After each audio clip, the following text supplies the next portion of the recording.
And it's only in Croatia you can do that. I was surprised when I went to Rome, there were just like no cafes. Anyway, you can walk down any street in Croatia, there's at least 3 on every corner. And when I was in Rome, we had to walk a good like 500 meters before we found anything. I was very disappointed, Italy. Hey everyone, welcome back to Chef Tyler's Croatian Kitchen. I'm Chef Tyler, and today I have for you the perfect meal for those cold fall or winter days, Grah sa Kobasicom. This recipe comes from the northern part of Croatia, known as Hrvatsko Zagorje, or Croatian Hills. It's probably one of the most underrated parts of the country. Rolling hills, plenty of beautiful castles, and of course, amazing food. Like I said last episode, my family comes from Dalmatia, which is along the coast, so this recipe actually comes from my friend Hanna, whose family comes from Zagorje. And she also was kind enough to give me some lard, so we could use lard and be extra traditional today. Of course, if you don't want to use lard, you can sub in for butter or an oil of your choice. Don't use seed oils, we are anti-seed oil here.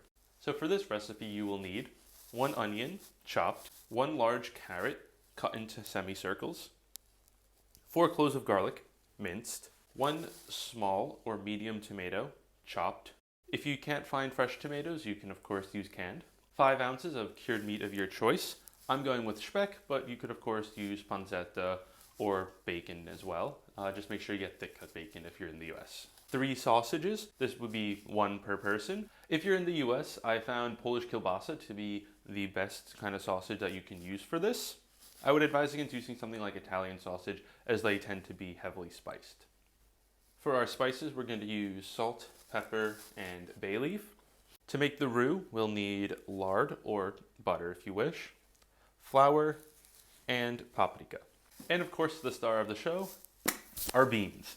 I'm going with brown beans, but you can go ahead and use any kind of bean you like. Hanna says that using dried beans is the best way to do it. However, those you need to soak for at least 24 hours, and that takes a lot of time. Canned beans are ready to go, a lot more convenient, and honestly, I've never noticed a difference. So I have about half a pound of beans for 3 people. Adjust to your liking, but there's no such thing as too many beans. I'm going to go ahead, pour out the beans, and drain the water, clean them a little bit, and then we're going to head on over to the stove where we'll start. So over here at the stove, I already put a little bit of lard into the pot. I'm going to let that melt down. But before it gets too hot, we're going to go ahead and put the speck in. Very similar to how we did the Vinsky goulash with the pancetta. We're going to want to get the speck to go and start to brown up a bit. And the reason I'm not putting it into an already heated pan is because I want to get some of the fat from the speck to render out as well. So this should take about 4 to 5 minutes. Make sure it gets browned on each side, and then we'll remove to a side plate. Make sure to be stirring relatively consistently, making sure that nothing burns, and flipping the lardons over just to make sure every side gets nice and brown.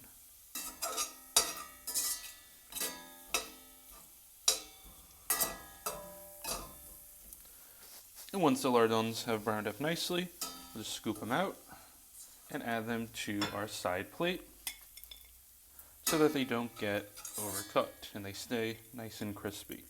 If you get a little oil on the plate too, it's not the worst thing in the world, as the oil will continue to cook the lardons over on the plate to get them just a little extra crispier.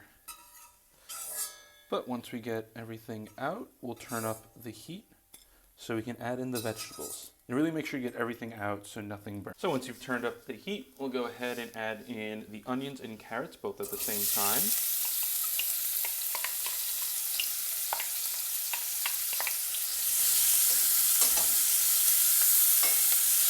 And cook these for a few minutes until softened. Make sure to keep stirring as to make sure nothing sticks and burns.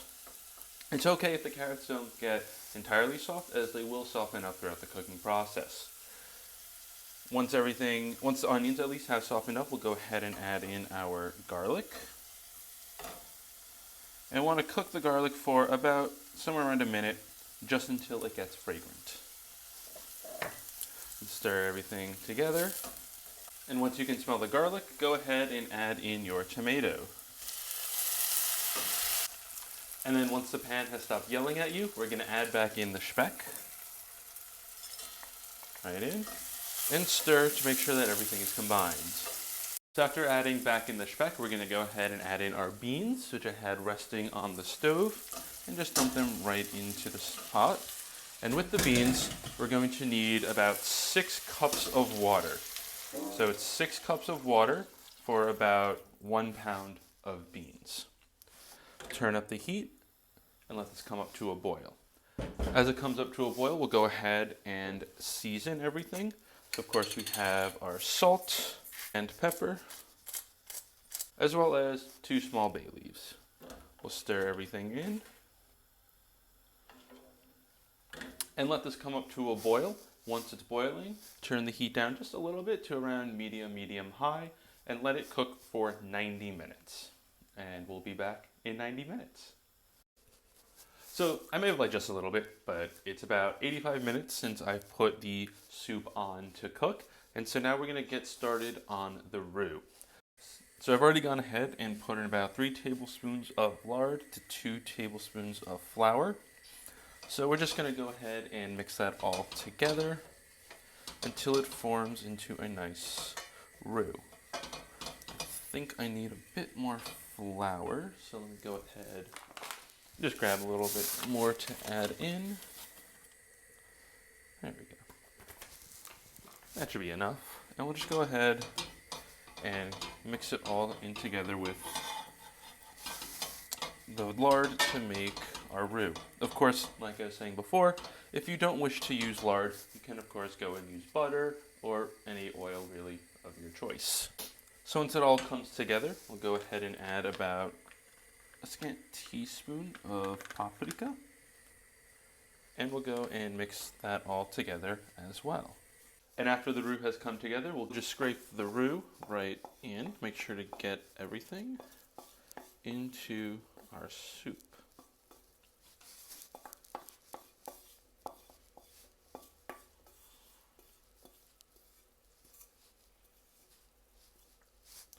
Once in, we'll just go and stir and allow the flour to release and really start to thicken up the soup. Place this down here. And at the same time, we're going to go ahead and add in our sausages, which I have previously gone through and poked with a fork. Remember, 1 sausage per person. Just add them right in. This one's a bit big, so we can just bend it and make sure it gets into the soup. We're going to let this cook now for a further 15 minutes. So after the soup is cooked for an extra 15 minutes, just double check to make sure that the sausages are cooked through by poking with a thermometer. For beef and pork sausages, 160 is the recommended temperature. After you've brought everything over and you've tasted for seasoning, it's time to plate. So let's just go and grab a good amount of the soup. Everything has thickened up real nice. So it's a nice and thick soup. And it looks, it just looks amazing. You can see all the vegetables still, and the speck and the beans. And let's grab one of the Kobasicom too. Just plate right on top. I can give myself a little more soup. Who cares? There we go. Just get everything in there. This already just looks amazing. So now that we have everything plated, let's go ahead and take our taste for Greg. I'm just going to go first and just cut the Kobasicom into a nice piece, nice bite-sized piece, right in the middle. Let's just go, let's take that first. The Kobasicom that I got is smoky, but not too smoky, just enough that you get that great flavor in there mixing with the meat. And then when I tasted it before, the soup, just to make sure the seasoning was okay, I noticed the smokiness got into the soup as well, and adds a whole extra complex flavor there. Let's just go ahead and see everything with like beans and vegetables. The beans are almost like melt in your mouth, and then the smokiness from the Kobasicom comes in, and it just adds a whole extra element into the meat dish. And there we have it, Grah Kobasicom. Dobar tek.